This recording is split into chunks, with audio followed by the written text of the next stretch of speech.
Nakikita natin problema, number one, yung basura ulit.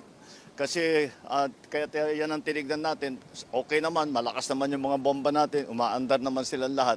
Pero ang nagiging problema pa rin ay yung pagpasok ng basura. Kaya naghahanap tayo ng mga iba't ibang pamamaraan upang magamit yung basura. At yan, ginagawang compost, ginagawang paso na organic. At saka tapos pero yung iba kailangan talagang itapon sa landfill. Kaya yun ang kailangan natin. Andito naman tayo sa pumping station. Tinitignan natin kung sapat dahil ang katotohanan ay talagang napakarami ang tubig na bumabagsak ngayon compared sa mga nakaraan na taon. Kaya kailangan tignan natin kung sapat ang volume na kaya ng mga bomba natin para ilabas ang tubig. Siyempre, ang nakikita natin problema, number one, yung basura ulit. Kasi kaya yan ang tinignan natin, okay naman, malakas naman yung mga bomba natin, umaandar naman silang lahat. Pero ang nagiging problema pa rin ay yung pagpasok ng basura. Kaya naghahanap tayo ng mga iba't ibang pamamaraan upang magamit yung basura. At yan, ginagawang compost, ginagawang paso na organic. At saka tapos pero yung iba kailangan talagang itapon sa landfill.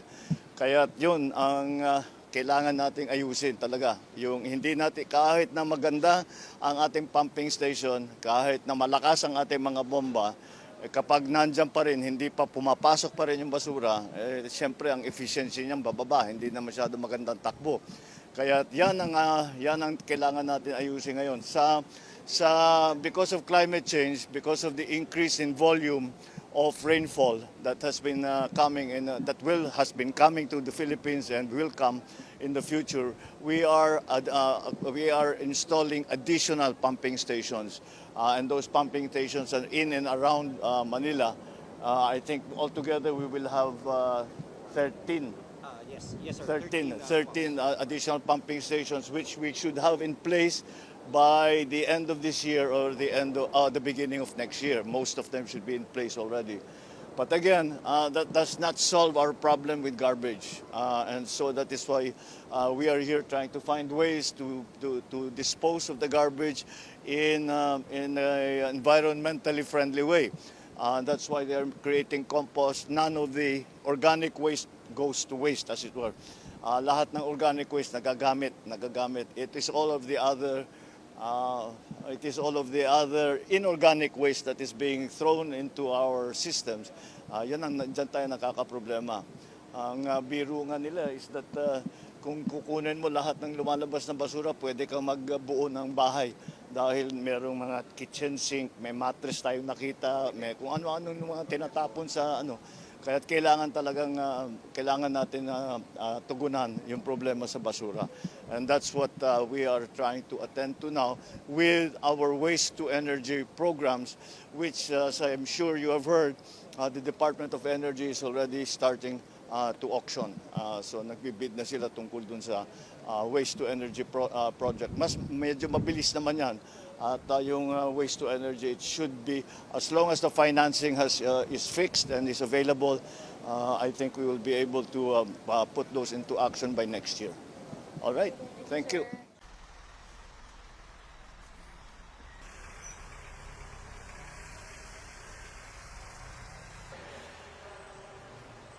Yung Maricaban Street, Malibay, Magallanes, mga nanggagaling sa Makati, dito po dumadaan sa pumping station na to. Kaya laking bagay po na napupush yung tubig papalabas po dito sa Parañaque River. In fairness naman po, tumaas po ng bahagya, pero hindi po siya umabot sa kalsada. So nag-check po kami kung papunta na sa kalsada, hindi naman po maabot. Tinataas nila yung floodgates para hindi mapuno. Yun nga, pinupush po, papunta dun yung tubig, papuntang Parañaque River. Maraming salamat po sa pag-inspect po. Bihira po ang Pangulo na bumababa po dito sa pumping station na to. So dahil po doon, siguro masisipagan po ng barangay yung pag-check po sa ating mga lugarin po. Ibon Tripa de Galina ay isa sa malaki naming pumping station dahil ang sineservice po nito ay napakahabang ilog. I think from Manila hanggang dito sa Pasay. Ito po ay may 56 cubic meter per second na pumping capacity. Dahil po sa lakas ng capacity niya, humihigop po talaga siya ng iba't ibang klaseng basura. In fact, the other day, tumigil kami pansamantala dahil ang nahigop po ay isang napakalaking puno ng kahoy. Pupunta po dito ang ating Pangulo para tingnan niya mismo yung sitwasyon po nitong ating pumping station. At ito po ay further ini-improve ng DPWH. May ginagawa po silang another gate at improvement or pagpapalakas pa nitong mga bomba natin para masiguro na yung service area po nito ay sufficient yung ating pong bomba.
Tinitingnan natin kung sapat dahil lang katotohanan ay talagang napakarami ang tubig na bumabagsak ngayon compared sa mga nakaraan na taon.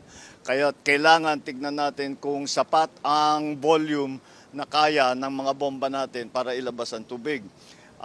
Siyempre, ang nakikita natin problema, number one, yung basura ulit. Kaya yun ang kailangan nating ayusin talaga. Because of climate change, because of the increase in volume of rainfall that has been coming to the Philippines and will come, we are installing 13 additional pumping stations which we should have in place by the end of this year or the beginning of next year. But again, that does not solve our problem with garbage, and so that is why we are here trying to find ways to dispose of the garbage in an environmentally friendly way. With our waste to energy programs, the Department of Energy is already starting to auction.